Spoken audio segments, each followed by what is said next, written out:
ছাত্র আন্দোলন দমাতে ভিনদেশি আইন শৃঙ্খলা বাহিনীকে এনে শিক্ষার্থীদের গুলি করা হয়েছে বলে দাবি করেছেন বিএনপির সিনিয়র যুগ্ম মহাসচিব রুহুল কবির রিজভী।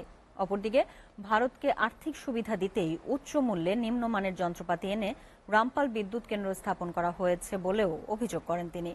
এখন শেখ হাসিনাকে ফেরত এনে তার বিচার নিশ্চিত করে বাংলাদেশে ইতিহাস সৃষ্টি করতে অন্তর্বর্তী সরকারের প্রতি দাবি জানিয়েছেন বিএনপি চেয়ারপারসনের উপদেষ্টা জয়নুল আবেদিন ফারুক। অন্তর্বর্তী সরকারকে বিপদে ফেলতে আওয়ামী দোসররা উঠে পড়ে লেগেছে বলেও মন্তব্য করেন তিনি। রাজধানীতে আলাদা অনুষ্ঠানে এসব কথা বলেন তারা। দেখুন আব্দুল আহাদের প্রতিবেদন। অন্তর্বর্তী সরকারকে প্রশ্নবিদ্ধ ও আওয়ামী লীগ দোসরদের ষড়যন্ত্রের প্রতিবাদে অবস্থান কর্মসূচির আয়োজন করে গণতন্ত্র ফোরাম। আপনারা দেখেছেন শেখ হাসিনা আমাদের নেত্রী দেশনেত্রী বেগম খালেদা জিয়াকে কিভাবে তার বাড়ি থেকে বের করে দিয়ে। এই সময় বিএনপি চেয়ারপারসনের উপদেষ্টা জয়নুল আবেদিন ফারুক বলেন, ডক্টর মোহাম্মদ ইউনূস কখন নির্বাচন দেবেন তা রাজনৈতিক দলগুলোর সাথে আলোচনা করে সিদ্ধান্ত নেবেন।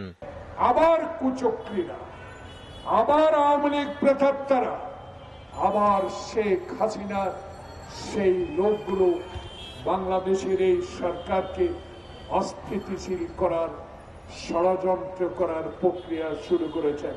কয় মাসে নির্বাচন দিবে, কখন নির্বাচন হবে রাজনৈতিক দল সিদ্ধান্ত গ্রহণ করবে ডক্টর ইউনূসের সাথে। এদিকে রাজধানীর মাতোয়াইলে আওয়ামী লীগ ও স্বৈরাচার বিরোধী গণ অভ্যুত্থানে নিহত সৈকত ও পারভেজের পরিবারকে বিএনপির ভারপ্রাপ্ত চেয়ারম্যান তারেক রহমানের নির্দেশে আর্থিক সহযোগিতা প্রদান করেন বিএনপির সিনিয়র যুগ্ম মহাসচিব অ্যাডভোকেট রুহুল কবির রিজভী।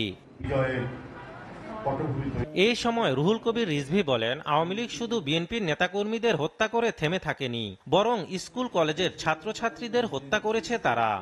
এই যে জুলাই বিপ্লব, সেই বিপ্লবের নারকীয় হত্যাকাণ্ড চালালেন শেখ হাসিনা। স্কুল কলেজের কত মাসুম বাচ্চা জীবন কেড়ে নিলেন, তারপরেও তার কোনো বিকার নেই। শেখ হাসিনা, আপনার তো সন্তান দুইজন, একটা ছেলে একটা মেয়ে, আপনি তাদেরকে কিন্তু ভদ্রতা শিষ্টাচারের কালচারও শেখান। এই সজীবদের জয় দেশের 3 বারের প্রধানমন্ত্রী দেশনেত্রী বেগম খালেদা জিয়াকে তুই বলে সম্বোধন করেছেন। তার ছাত্র জনতার আন্দোলনে সেনাবাহিনীর সমর্থন থাকায় সেনাবাহিনীকে ধন্যবাদ জানান রুহুল কবির রিজভী। শেখ হাসিনার বাবার নামে, পিতার নামে সেই সময়ে তার দুঃশাসনের কথা যদি শেখ হাসিনার আমলে কেউ বলতে যেত, তাহলে তাকে আর ফিরিয়ে আনা যেত না। আব্দুল আহাদ, এসটিভি, ঢাকা।